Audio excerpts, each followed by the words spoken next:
美股继续的横盘，就是不超买确认。周五呢走到了上涨结构3，虽然说呢黄竹消失收阴线了，但是没有确认下周的美股还会继续的上涨吗？是恒久必跌，还是横完就涨呢？ Hello， 大家好，我是 Josie。还有 Josie 呢，在闪迪跟美光震荡的时候，一直让大家呢设置好防守位，没有跌破的话呢，就一直的拿着。也一直提醒大家，7月31号的乌云盖顶呢是用来砸盘接货的，不要被骗。美光跟闪迪本周呢终于涨起来了，尤其是闪迪3天的时间更是暴涨了30%。但是现在呢已经双双出现了黄竹超买状态，下周呢会有继续的上涨吗？ AMD 呢也是大涨，能否形成反转行情呢？如果您现在呢也在关注这一些美股问题，可以订阅频道，打开旁边的小铃铛，一起学习美股知识。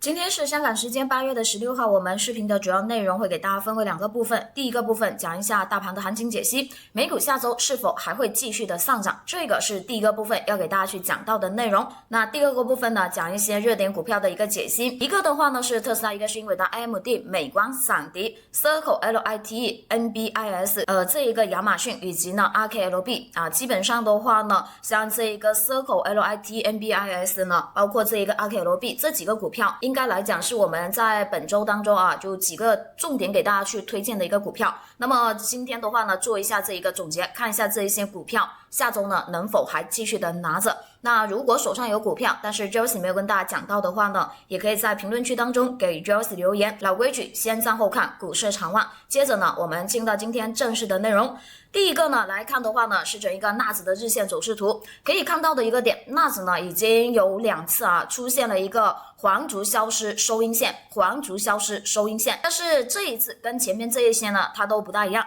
因为它虽然说黄竹消失收阴线，但是它没有跌破黄竹的这一个低点，说明这个位置还没有说到了一个真正的就确认的一个状态。那也就是说呢，纳指在这一个位置需不需要去卖掉呢？那基本上是不需要的。如果说你是弟子帮的学员，你从这个位置蓝竹消失收阳线突破拿到现在到目前为止都没有出现过卖点的这一个信号，那既然没有出现，那我就可以继续的拿着。那如果说我不是弟子帮的这一个学员的话呢，我该怎么样去操作现在的这一个纳指？那讲到这个话题呢，大家可以看一下我们在周五开盘之前给大家去讲到的这一个行情广播。基本上我们在每天就是有交易的时候，在5到6点的时候，都会在我们行情广播给大家去重点提醒一下这些指数的一个操作策略。那我们当时就讲到了纳指它在周四继续的大涨，没有跌破9号 K 线的这一个低点，那么呢没有跌破，我就继续的拿着。昨天呢又再度的进入到了一个超买的一个状态，并且周五它还是一个变盘点，弟子帮的这一个学员策略不变，继续的黄竹呢你就继续的拿着，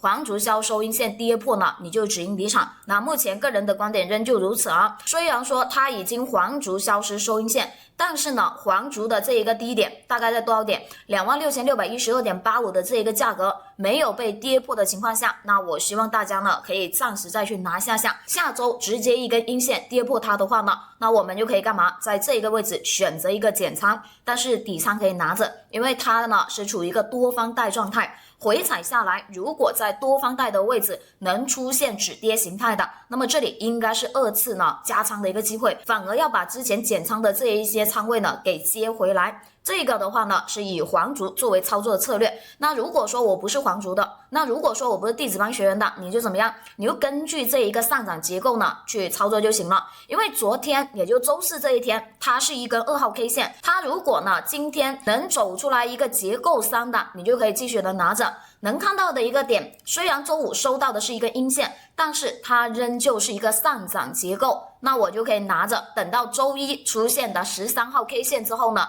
再去判断强弱。上涨结构消失不见，并且是一个明确阴线的，那基本上来讲就是一个短期的高点。那回调下来的话呢，机会大于风险。能看到现在它仍旧是一个呢上涨结构，那我就可以继续的拿着。能看到它在这个位置仍旧是一个上涨结构，那我们就继续的拿着，等周一的13号 K 线什么叫13号 K 线呢？那我们之前给大家去讲过的一个观点啊，这根3号 K 线呢，它既是新的这一轮当中刚开始的第3根 K 线，也是干嘛？也是干嘛？这一轮从底部起来的这一轮49结构当中第12根 K 线。它是10号 K 线，它是11号 K 线，它是12号 K 线。我们在讲这一个 TD 序列的时候，给大家呢去讲过一个观点，就在这一个 TD 序列当中有3组关键的这一个 K 线，一个的话呢是1号 K 线跟5号 K 线，那么这两个它会有一个支撑跟阻力的这一个作用。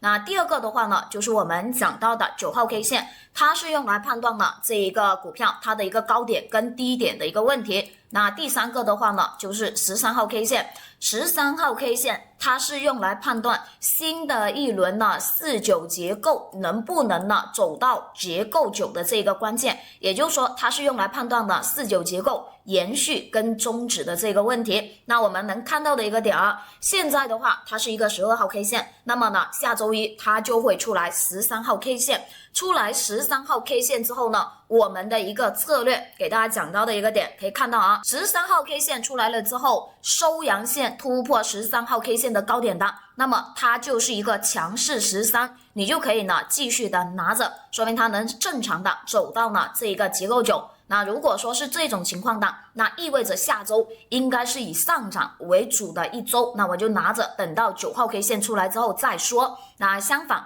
出来的这一根13号 K 线呢，它是收阴线跌破它的低点，形成了一个弱势13的，那建议大家呢在这个位置当中呢选择止盈或者减仓啊。所以我们还在场的学员等13号 K 线出来之后呢，我们再去判断它是能突破还是跌破的一个问题，好吧？那除了呢我们讲到的这一个黄竹信号之外，我们接下来给大家去讲一下纳指一些相关的价格。关键的这一个价格，第一个的话呢，仍旧是在0.809的这个位置。虽然说它在周四的时候呢，已经收了一根阳线，突破了26662.12的这个价格，但是它在周五这一天收到的是一个高开低走的，类似于一个呢这一个乌云盖顶的这样的一个形态的，所以不能说它在这个位置真正的企稳了。它最少呢要再来一根阳线去确认，那么呢它才能说0.809的这个价格它已经有效的进行一个突破。有效突破的话呢，那从现在开始到这一个历史新高的位置，基本上就没有特别多的一个阻力了。也就是说，这一个纳指它可以再来一根比较不错的中大阳线，企稳在26662.12的这一个价格之上的，那就意味着它接下来要去突破前期的这一个历史新高27190.21。个人的这一个观点呢，它在这一个位置要去创新高应该是没有问题。也就是说，这一轮行情当中，不管呢它是先调然后再起，还是说直接去突破，我都觉得呢它要去突破这一个历史新高，问题都是不大的啊。我自己是更加希望它可以短期先回调啊，给大家一个2次加仓的机会之后呢，再去启动，我就会更加开心一点，好吧？这个是讲到的纳指的日线走势图。那接下来再给大家去看到的话呢，就是费城半导体指数啊。费城半导体指数，我们跟大家讲，它在这一个位置出现了一个反包阳线的一个形态，看一下它是选择跌破它的低点，还是选择干嘛突破它的高点。神奇的一个点就是我们讲到的这一个缺口的位置，确实来讲呢，它盘中的时候打到了，最后收盘价虽然收到的是一个阴线，但是没有跌破呢我们讲到的反包阳线的这个低点的一个防守位，那就意味着这个位置当中，有的学员呢可以暂时再去拿一下下的，就说明它在这里它是没有问题的。那第二个的话呢，大家能看到的一个点，费城半导体它在日线上出现了一个呢叫做天地双剑的一个形态，也有人呢称它为揉搓线。你可以去看一下啊，美光这一轮起来的时候，它就是出现了这一个天地双剑的这样的一个形态，然后起来的。一般情况下，天地双剑的一个形成的话呢，被称为是一种比较微型的一种洗盘的一个形态啊，给大家去讲一下这种形态。它这一天的话呢，它就干嘛一路的冲高，冲高完之后留下来一个带有长上影线的这样的一根 K 线，接下来呢一路的下跌啊，跌了下来了之后，它在第二天的时候还干嘛？还惯性再一次下跌，在盘中接着呢再走出一个 V 型的这种形态。那就意味着它在这个期间，很多人如果稍微来讲就是不那么坚定的，可能在它这一个位置2天连续砸下来的话呢，可能会在这里选择离场，所以这里呢又被称之为就是 V 型的这一种洗盘的一个形态。当然它在这个位置能不能起来，关键的点呢还是看它在这个位置究竟呢是能不能是一个洗盘之后往上去涨的一个关键，它得收一个阳线，突破呢这一个天地双线当中它的一个高点12704.37的这一个价格，那就告诉我们这个位置确实已经洗盘结束，接下来要起了。因为我觉得费城半导体在周线已经呢出现机构低吸转为确认的一个情况下，我觉得它在这一个位置只走这么一波行情的概率性不是特别的大，我觉得它应该是还要起的啊，只是说它在这里给不给大家2次上车的机会而已。如果它在这个位置直接突破天地双线当中它的一个高点的，那也就是说不给大家2次的一个机会，直接干嘛一去不回头直接涨起来。那相反收一根阴线跌破这一个低点的12269.44的这一个价格的话呢，那它呢会给大家一个2次加仓的一个机会，加仓完之后呢再一次起来。所以我个人的这个观点啊，还是那句话，我是希望它最好可以往下调一调，给大家呢就是2次上车的机会之后呢它再起来，我觉得我会更加喜欢这种形态的啊。所以有的学员看一下，以天地双线高低点画一个这一个箱体，选择突破的一个情况下，那基本上就是咔咔的就起来要去补缺口了。跌破的话呢，那么短期呢在这个位置要有一个回踩的一个需要，那短期的学员可以选择在这个位置减仓或者止盈，没出现的话呢你就拿着，它就要在这个位置要涨起来了，好吧？这个是讲到的费城半导体相关的一个走势，接下来讲一下它的一些关键的价格。基本上来讲，它在往上的主力当中啊，它应该是会在这一个 0.5 的这个价格，大概来讲 12550.36。可以看到它已经有连续这个位置打到它跌下来，它其实也有一点像是一个呢头肩顶的这样的一个形态啊，头肩底的一个形态。这里呢是它的一个左肩的这一个价格，现在这里呢即将要形成一个右肩，所以为什么我还是那句话，希望它可以往下调一调。而这个位置如果说这一条颈线的价格也是呢这一个 0.5 的这一个位置，它没办法突破的情况下，它可能踩完之后啊，构成了这一个头肩底的右肩之后，它可能就真的要起来了。所以在往上的过程当中 12550.36 的位置，它有一个关键的阻力在这里，这里呢没能突破的，那么短期它会有往下去调整的一个需要，那我们就可以选择在这里呢要不要先止盈离场。没有出现这里能突破的话呢，那基本上我们就可以往多少，往 0.618 的价格 13047.12 的这一个价格去考虑了，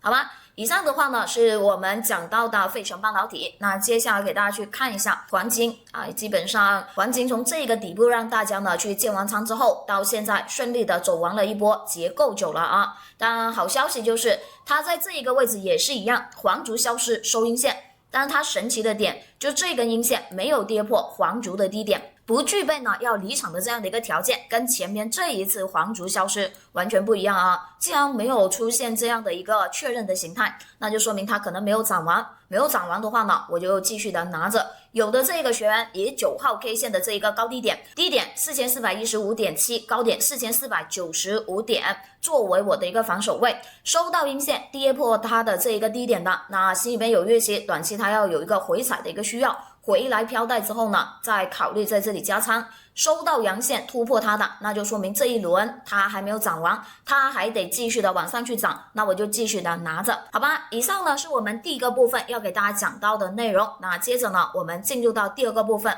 来看一些个股的一个走势。个股的走势首先来看的话呢，是整一个英伟达。英伟达的话在这一个位置当中黄烛消失收阴线，但它也是一样啊，并没有出现像前面这个位置的确认跟这个位置的一个确认，没有出现这样的确认的一个消息，那我就可以呢暂时的再去拿一下下。有的这个学员呢，你可以关注一下几个关键的价格啊。第一个关键的这一个价格的话呢，是在这一个0.809的主力的位置，大概来讲227.61的这一个价格呢。好，以上呢是我们第一个部分要给大家讲到的这一个内容。那如果看到这里觉得有帮助的，记得帮 Josie 呢点赞跟订阅。那接着我们进入到第二个部分，来看一些个股的情况。个股的情况，首先来看的话呢，是整一个英伟达的这一个走势啊。英伟达它在这一个周五的时候也是一样，黄竹消失收阴线了，但是它呢也没有跌破黄竹的这个低点，没有跌破黄竹的低点，那么呢我们就暂时再去拿一下啊。像前面这一些位置，像前面包括这里的话呢，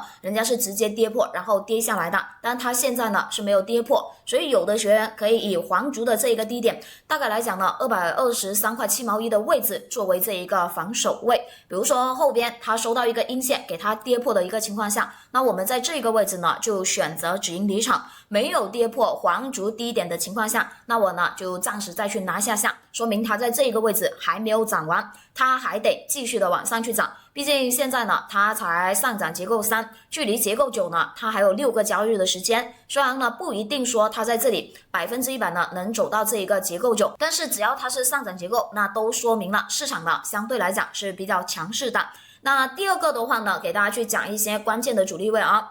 英伟达从现在的这一个价格往上当中，第一个关键的主力位应该就是在0.809的这一个价格，227块6毛1。其实它在这一个周五的时候最高价来到多少？227块4毛9。跟我们讲到的0.809的这个主力位呢，仅差了多少？仅差了1毛2啊，就不到2毛钱的这个价格，然后在这一个位置开始遇阻回落。下周的话呢，这个价格是英伟达呢必须要去突破的，突破了它的话，那大家呢就可以往多少钱？往这一个236块5毛4的历史新高去看了。因为这里呢除了是0.809的主力之外，它还是前期的这一个小高点的这一个主力位，所以它在这里应该是属于呢有双重的主力在这里的。有的学员一定要看一下能不能把它突破，能给它突破的，那基本上可以看历史新高的这个价格，能看到多少236块5毛4的这一个位置了。没能突破这里的，那我们就要注意一下啊，它会不会跌破我们的防守位？跌破的话我们就离场，没破的我们就拿着，好吧？这个是讲到的英伟达。那接着呢再给大家去讲到的话呢，就是 AMD。 你看一下 AMD 当时它在这一个位置出现连阴踢量的时候，我们就跟大家讲过了啊，就是设置好防守位，没有跌破防守位的话呢，我希望你们可以暂时再去拿下。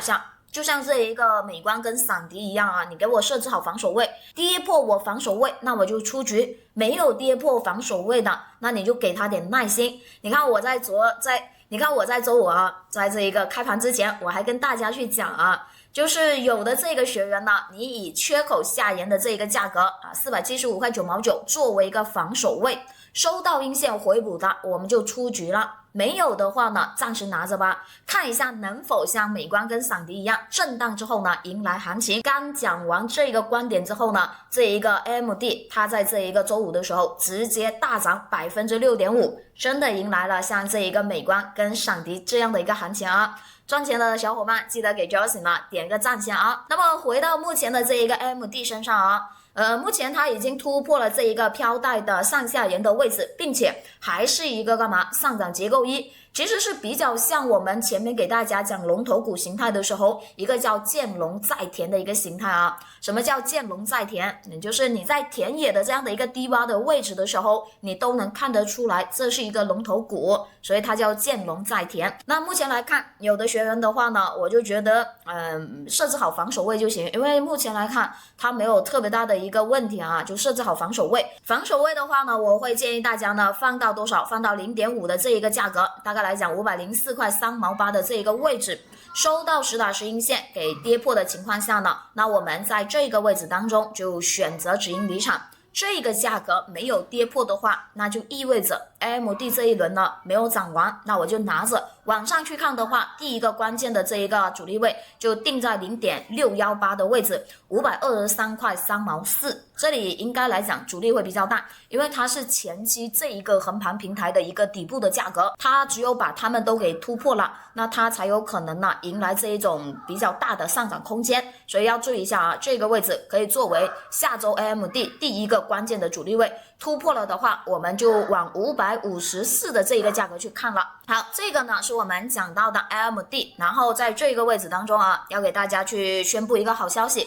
因为我们在前面一直跟大家去讲，很多学员呢都没有这个途径。那在这里的话，我们要跟大家去讲一下啊，因为我们前面已经跟大家讲过，我们将在这一个8月17号的这一周当中呢，到这一个9月13号，就连续4周的这一个时间，会给大家呢开启一个叫1个月的陪跑行动啊，财富狙击团的这一个活动啊。那在这一次的行动当中，我们的目的就只有一个，干嘛？进行牛股基因的猎杀，也就是说我们要去找到呢那一些具备牛股利润的这样的一个股票，然后去做啊。除了这一个股票之外，我们还会在这一个活动当中会给大家开启呢一些期权的一个教学，总共的话呢会有4周的这个课程，从周3呢到周6每天1节课，然后要注意一下啊，因为周3、周4跟这一个周6的话呢，我们的这一个课程时间都是在这一个10点。然后周5，因为我们呢有这一个 YouTube 的直播，所以周5的话，我们会把这一个时间定在这一个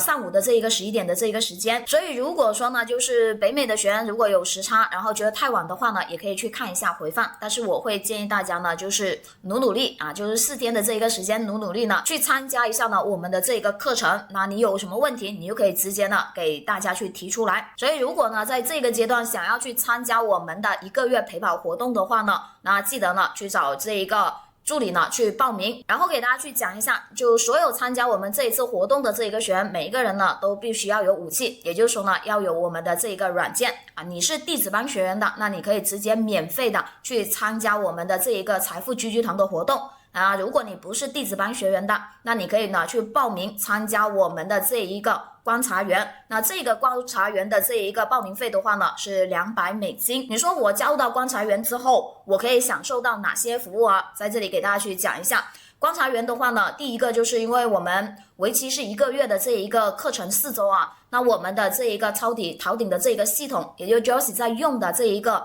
飘带的系统呢，会给我们的观察员有1个月的这一个使用。那第二个的话，就行情广播呢也会有1个月的这一个使用，以及我们的这一个财富狙击团的陪跑课程啊，股票加期权都有，你都可以呢去享受到。这个呢是我们的观察员的一个福利，想要去参加的这一个学员呢，可以截一下这张图发给这一个助理，然后呢，在我们8月17号这一周正式开始课程的时候呢，就要准时呢来听讲。好，那接着呢，再给大家去讲的这一个股票就是特斯拉。特斯拉的话呢，它在周5是收了一根带有长下影线以及上影线的这样的一根十字星啊，并且黄烛消失收阴线。好的一个点呢，无非就是它的这一根阴线的话是一根假阴线，并非真正的阴线，并且没有跌破黄烛的一个低点，所以有的学员可以暂时再去拿一下下。然后的话呢，以十字星的这一个高低点，你给我画一个这一个箱体啊，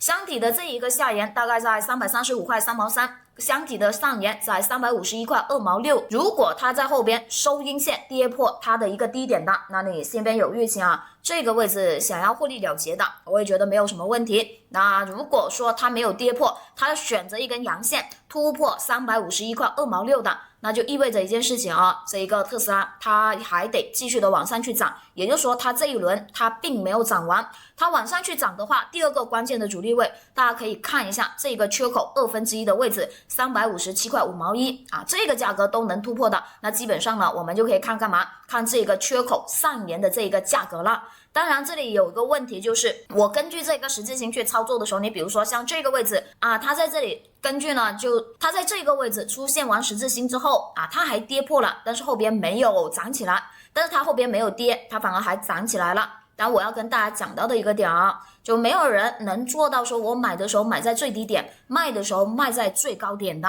吃鱼吃中段就可以了。这一轮假设有25%的这样的一个涨幅，我只要干嘛拿到其中的20%，我就觉得很 OK 的了啊。所以不要对自己那么高的要求，说我一定要呢把股市当中的最后1分钱都给赚进了，我觉得没有必要，就吃鱼吃中段就可以了。你在这个位置去卖掉，跟我们呢在这一个周五的时候去卖掉，其实相差的话呢，可能就是1-2块钱的这一个事情，没必要给自己呢那么大的一个压力，好吧？这个是讲到特斯拉的这一个日线，那接下来给大家去看一下它的周线啊。周线我们前面这一个位置就跟大家讲过了啊，一旦周线具备的机会，最少2周以上。你看像它前面这里是不是也是一样，周线出现的这一个机会之后呢，它接下来是涨了将近1个半月的时间，它才开始往下去调的。那么到目前为止，特斯拉的话呢，也涨了2周的这个时间，只是从周线上去看，目前的话呢，可能还没有涨完，因为它距离这一个飘带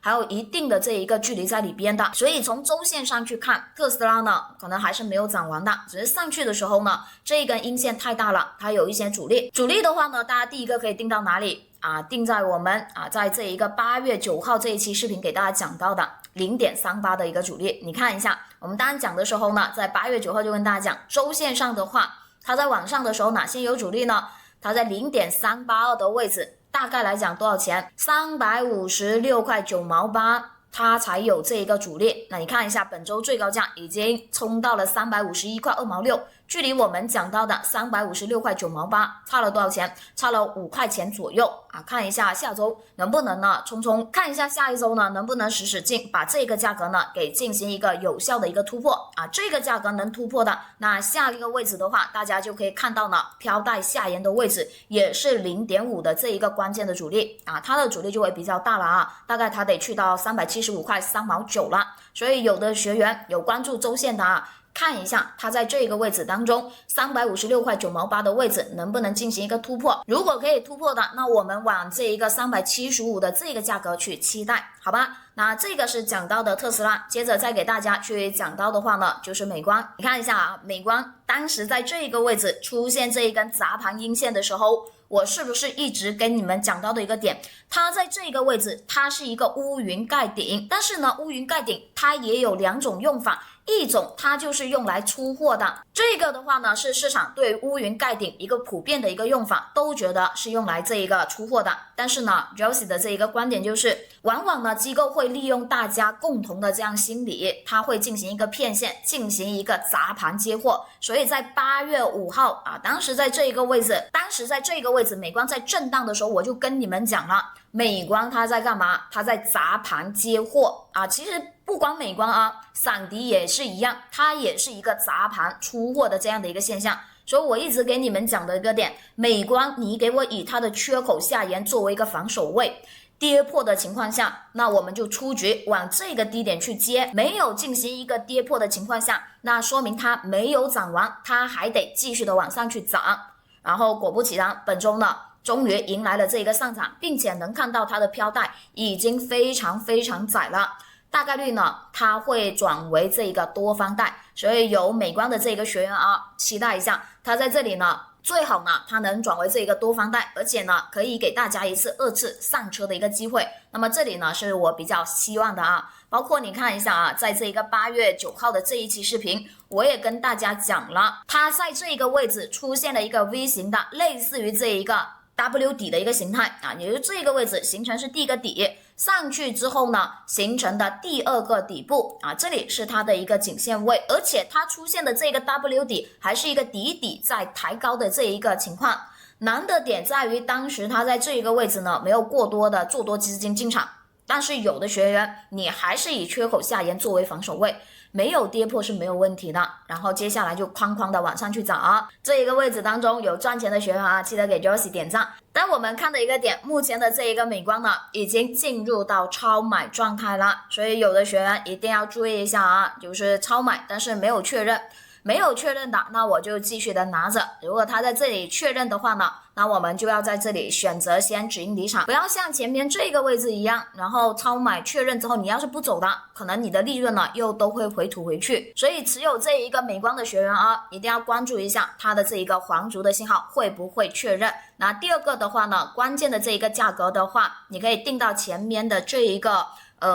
你可以定到这一个 0.5， 并且也是前期的这一个高点的一个阻力的位置，大概来讲996块4毛4。看一下它能不能收一个放量的阳线，把这个价格给突破。能把这个价格突破的，那基本上我们就可以往1050的这个价格去期待美光了。所以有的学员关注一下啊。OK， 这个是讲到的美光，那接着再给大家去讲到的就是闪迪，闪迪也是一样啊，它也是出现了这一个黄烛的这一个信号，并且闪迪我是不是也跟大家讲了，它也是一个砸盘的这种阴线，就故意用来砸盘之后接收大家的这种筹码，然后在这里震啊震啊震，在震荡的时候我是不是跟你们讲了，以这个阴线的低点作为一个防守位，没有跌破的，我希望你们拿着。你可以看一下啊，在8月12号这一期行情广播，我就一直跟你们讲，它的操作策略一直没有变。有的学员，你给我以它的阴线低点1187.26作为一个防守位，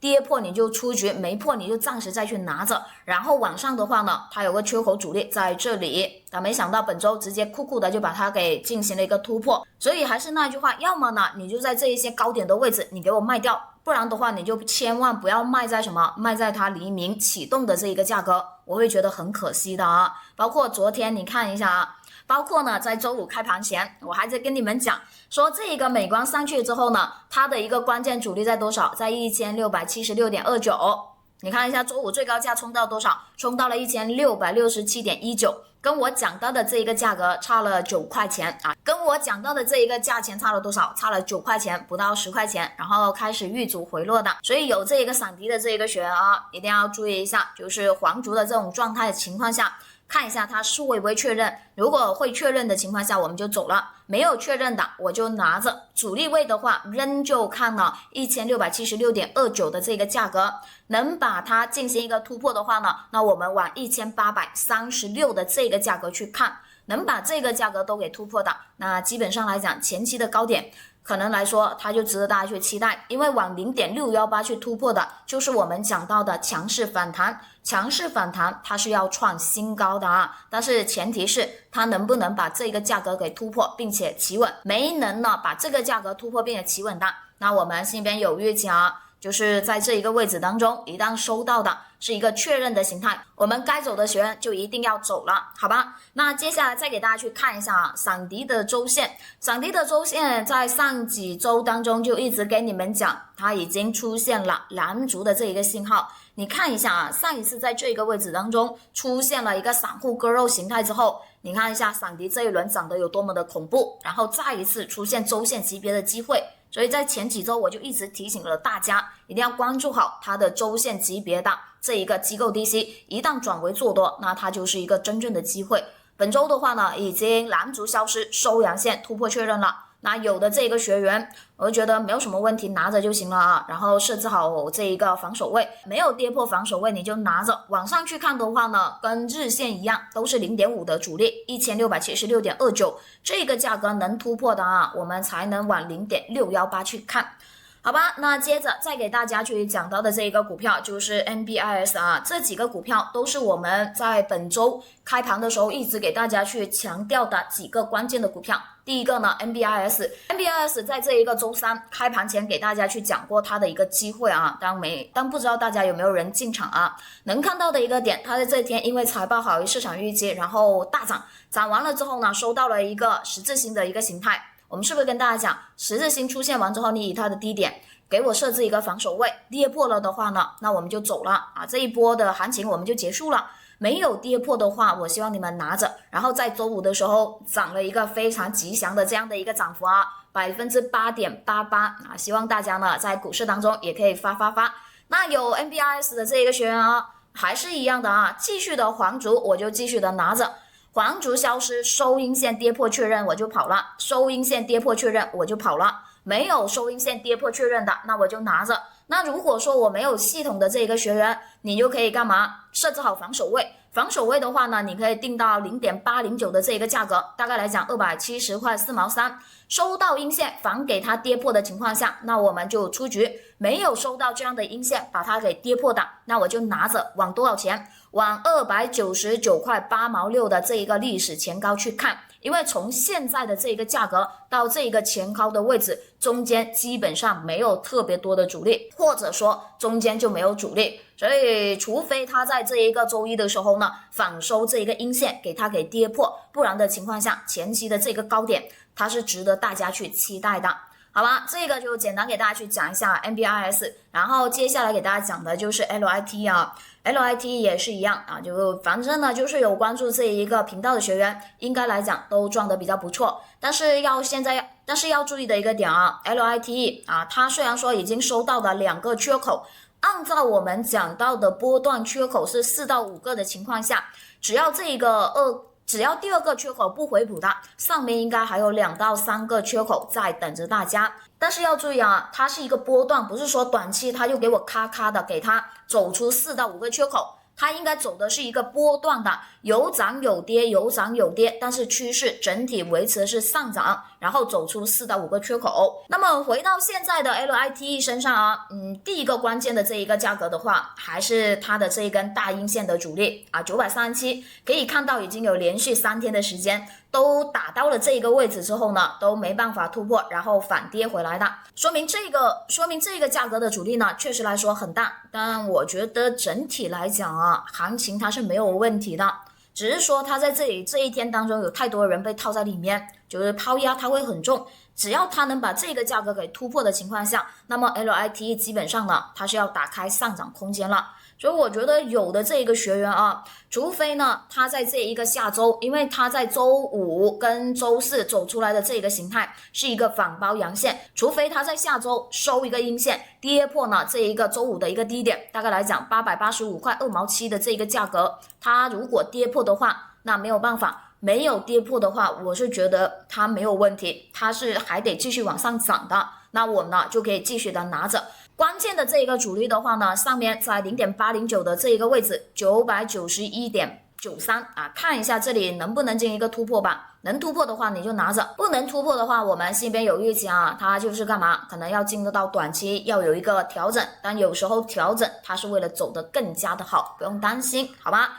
那接下来呢，再给大家去讲到的就是 Circle 的话，前面在这里一直跟大家讲到的一个点，就是它在这一个位置当中啊，进入到的是一个呢底部筑底的一个横盘箱底的一个阶段啊。当然，它在前面筑底了这么久，它也不会说一下子它就给它涨完。但是要注意的一个点，它从这个价格50多到这个高点，它已经去到了75了啊！就短期的这个时间里面，它涨了20-30%，所以呢，它要有一个短期的回踩，应该是比较正常的。所以在周五开盘之前啊，我还提醒过大家，我说Circle呢，有的这个学员，你以前期的这个阻力啊，就是这里个位置72块6毛8呢，作为一个止盈位，跌破的情况下呢，你就要止盈离场了。它在这里确实来讲呢，收盘的时候已经进行一个有效的跌破了，所以短期的学员应该在这一个位置呢选择止盈离场。那还没有离场，你说我还在里面的学员，他也是一样，在周五的时候呢，出现了一个什么形态？出现了一个反包阴线的这样的一个形态啊，而且也黄竹销收阴线，但是它没有跌破黄竹的一个低点，所以有的学员我会建议大家以反包阴线当中阴线的这一个低点的话呢，大概来讲在71块2毛钱左右作为一个防守位。收到这一个阴线给它跌破的情况下，那我们先出局，它可能呢得往下去回踩这一个多方带，万一回踩失败怎么办？所以呢，该出局的时候一定要出局啊。当没有跌破它的一个低点，它收阳线突破它的高点的，那就说明了它还没有涨完，它还得继续的往上去涨。那我们仍旧呢看它缺口的这一个价格，我觉得是没有问题的。好吧，这个是讲到的 Circle， 那接下来再给大家去讲到的就是RKLB 啊，这个股票我们也跟踪了好久的一个时间啊。神奇的这一个点，它在这里出现了乌云盖顶的这一个形态之后，在这里一直震荡，而且你看一下它的这一个阳线，就假阳真阳，假阳真阳，涨都涨不多，然后在这里进行一个小小的横盘的震荡啊。我建议就是有的这个学员啊，你说他在这一个位置100%能形成反转吗？我不确定，但我们就是设置好防守位，没跌破防守位的，我希望你们就跟美光跟闪迪一样啊，没有跌破防守位的，那我就拿着。那这个防守位可以定到哪里？定到黄竹低点的价格，大概来讲77块3毛8，收到阴线跌破的，那我们就出局呗，我们回来之后再接就可以了。没有收到阴线跌破它的低点的。我是觉得 RKLB 呢，它还没有涨完，它还得继续往上去涨的。毕竟呢，它在周五才刚刚出现结构一，它才是这一个上涨结构刚刚开始的这一个位置，没有跌破的话，我觉得可以拿着。往上去看的话呢，看缺口的这一个高低点的价格，大概来讲90块7毛4到92块3的这一个价格，跌破我就出局，没有跌破我拿着，等到它回补缺口之后再说。好吧，这个是讲到的 RKLB。最后呢，给大家去讲的一个股票就是亚马逊啊。因为亚马逊的话呢，经过财报好于预期跳空完之后呢，开始现在回调，回来之后呢，已经出现了一个什么形态？机构低吸的这一个信号，并且回踩到了多方带的这一个价格。而且的话呢，亚马逊大家能看的一个点啊，就是它在上一次起来的时候，是在这一个位置出现了一个倍量的这样的一个阳线，然后起来的。那这一次当中，相对来讲比较特殊的一根 K 线的话呢，是在哪里？是在这一根财报好于预期之后的这一根大阳线的位置，它是一根呢高量柱它是一根倍量柱，它是一根高量柱，是附近当中呢相对来讲比较突出的一根量。那它的一个低点的一个位置，它一定呢会有一个支撑，可以看一下它的支撑是多少钱，262块01的位置你看一下，它在周五的时候最低价来到了262块4毛2就是打到了这一个位置之后，开始呢往上去涨的虽然说最后收到的还是一根阴线，但我能说明的一个点就是这根高量柱的低点它是有支撑在的，所以有在关注亚马逊的这一个学员或者想要抄底的这一个学员，第一个关注的价格就是它这里呢能不能撑得住它这里能撑得住的一个情况下，并且在这里出现机构低吸转为做多的，那么这一轮的调整就已经结束了，它要起来了。相反，这个价格如果给跌破的话，那么往下的空间它可能就会大一点往下它会去到哪里？它会去到呢 0.5 的这个价格，就是前期的这个平台的位置，大概来讲在256块6毛8不是说它只能跌到这里，只是说一旦跌破高量柱的低点，下一个支撑的价格它就会去到 0.5 了。当然它万一一根大阴线砸破的情况下，那么它往下的空间可能会去到这一个缺口1/2的位置了。所以不要觉得说呢它100%能在这里止跌也不是说它一定能跌到这里，只是告诉大家的一个点，就是它的一个低点会有这一个支撑，这里跌破的那就会往256块6毛8的支撑去下探。好吧，以上呢是我们今天给大家讲到的所有的内容。那如果有问题的话呢，记得给 Joyce 留言，我们下期再见，拜拜。